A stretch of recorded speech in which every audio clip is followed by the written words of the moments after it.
On se retrouve pour une nouvelle vidéo sur les vecteurs qui va traiter cette fois-ci de la collinéarité de deux vecteurs et on va définir le déterminant. Rappel, qu'est-ce que c'est que deux vecteurs collinéaires?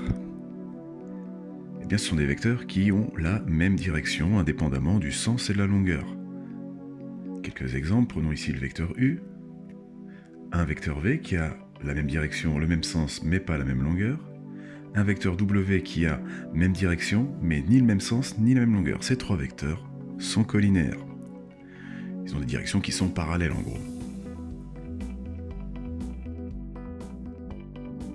Ils ont aussi des coordonnées ces vecteurs.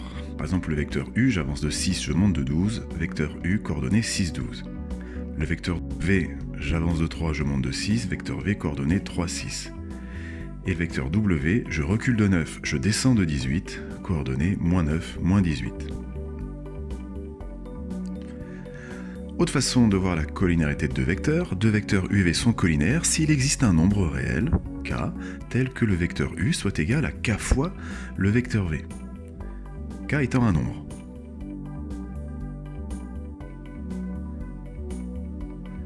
Ici, c'est bien le cas, prenons le vecteur V. Je peux le mettre deux fois pour correspondre au vecteur U. On dit que le vecteur U est égal à deux fois le vecteur V. Pour le vecteur W, si je le déplace, je vais mettre moins le vecteur U, puis encore rajouter la moitié du vecteur U pour faire le vecteur W. On dit que le vecteur W, c'est moins 1,5 fois le vecteur U. Dans les deux cas, U égale K fois V, K étant égal à 2 ou moins 1,5. Comment ça se voit au niveau des coordonnées? Prenons U égale 2 fois V, et regardons les coordonnées de U et les coordonnées de V. 3, 6 pour V, 6, 12 pour U. Quand je passe comme ça de 3 à 6, je multiplie par 2. Pour passer de 6 à 12, je multiplie aussi par 2.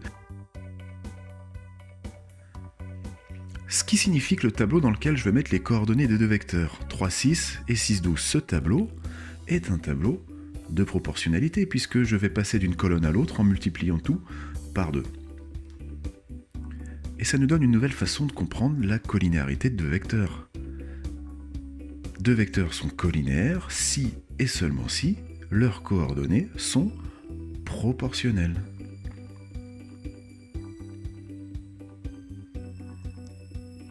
Alors qui dit proportionnalité dit égalité des produits en croix. Ça on le sait depuis la quatrième, c'est-à-dire que 3 fois 12 est égal à 6 fois 6, les produits en croix sont égaux, ça fait 36 dans les deux cas. Si je remplace les coordonnées de U et de V par celles de V, par exemple, 3, 6, et celles de W, moins 9, moins 18, les produits en croix sont toujours égaux. 3 fois moins 18 est égal à 6 fois moins 9 est égal à moins 54.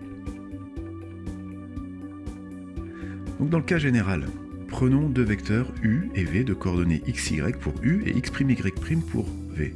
Deux vecteurs sont collinaires, à quelles conditions? À condition que le tableau suivant soit un tableau de proportionnalité. Et donc que les produits en croix soient égaux. XY' doit être égal à YX'. C'est ce que dit l'égalité des produits en croix. XY' égale YX'.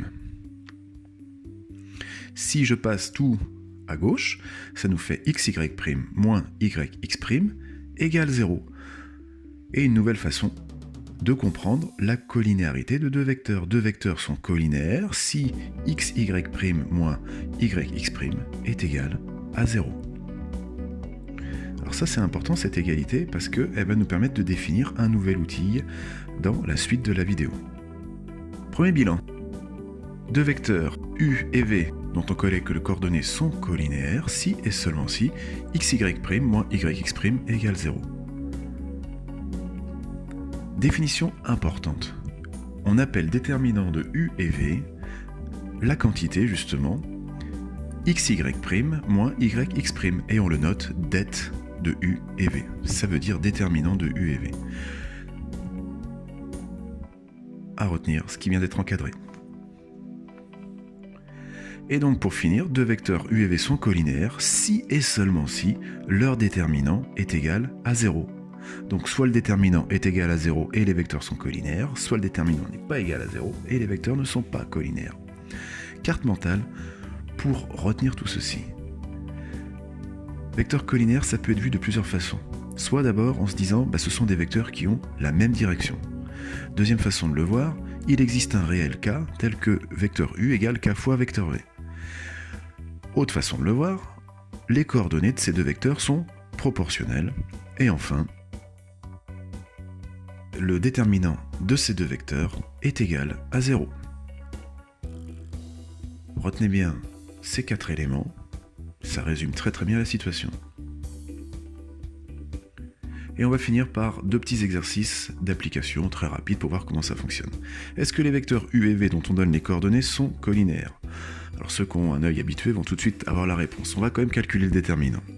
C'est 1 fois moins 4, moins 1, moins 2 fois 3. xy' moins x'y. Ça fait moins 4 plus 6, et ça fait 2. C'est pas 0. Conclusion, le déterminant n'étant pas égal à 0, le déterminant n'est pas nul, les vecteurs ne sont pas collinéaires. Deuxième exemple, les vecteurs u, 4, 12 et 6, 18 sont-ils collinéaires? Bon, celui qui a un œil averti va tout de suite voir que, manifestement, oui, ils ont l'air collinéaires. 4 fois 3, ça fait 12, 6 fois 3, ça fait 18. Les coordonnées sont proportionnelles. On va quand même calculer le déterminant. 4 fois 18, moins 12 fois 6, ça fait 72, moins 72, et ça fait bien 0, on est rassuré.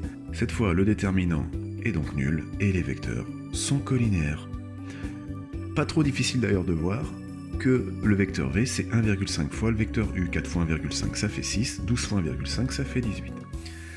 C'est la fin de cette vidéo collinéarité et déterminant, qui fait le tour donc de tous les éléments qui permettent de prouver la collinéarité de deux vecteurs et qui nous a permis de définir en même temps ce que c'est que le déterminant.